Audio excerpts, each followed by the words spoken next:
Sorry, late అయింది. ఎందుకు పిలిచావు? నువ్వు అజయ్తో అంత క్లోజ్గా అమ్మవడం నాకు ఇష్టం లేదు. ఇష్టం లేదంటే? ఇష్టం లేదని అర్థం. మన లవ్ స్టోరీ ఇప్పటికే పబ్లిక్ అయిపోయింది. But why just good friends? Good friends?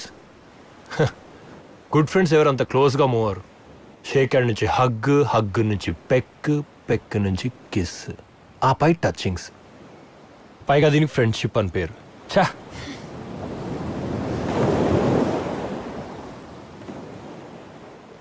అజయ్తో పడుకున్నావా?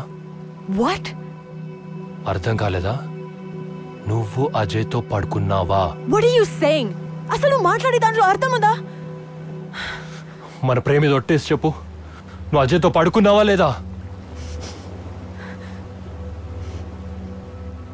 అవును, పడుకున్నా.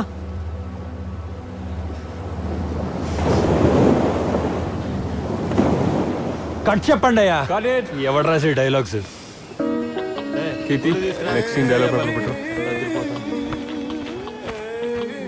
వాటర్ ఇలా ఆన్సర్ చెప్పిందేంటి?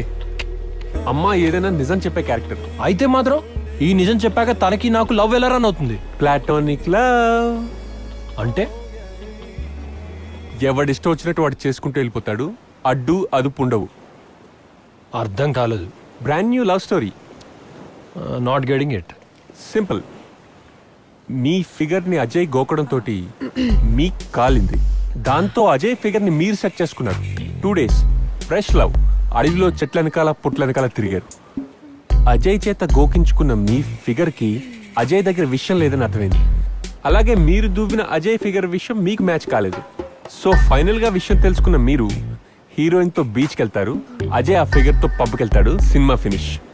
నా సినిమాలో లవ్ ఇష్క్ కాదల్ అనేవి ఎలా చూపిస్తానంటే, ఇందులో బూతులు తప్ప లవ్ కనిపించట్లేదు. లవ్ కనిపించదు, కానీ బూతులు పండితే బాక్సులు నిండుతాయి. మీ క్లారిటీ ఉంది కదా? పిచ్చ క్లారిటీ. క్లాప్ కొట్టకుండా డైరెక్టర్ అయ్యా.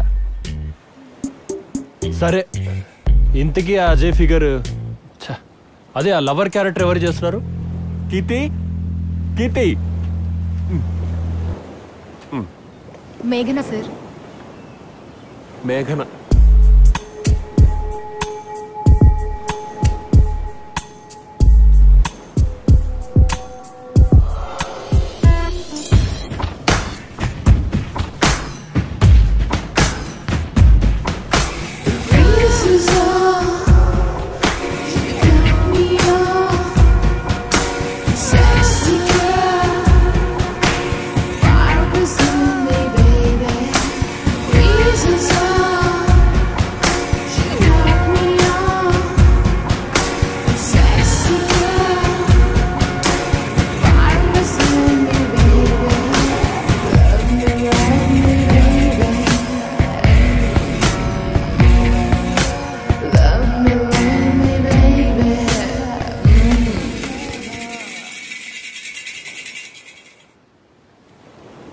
హాయ్ మేఘ్నా.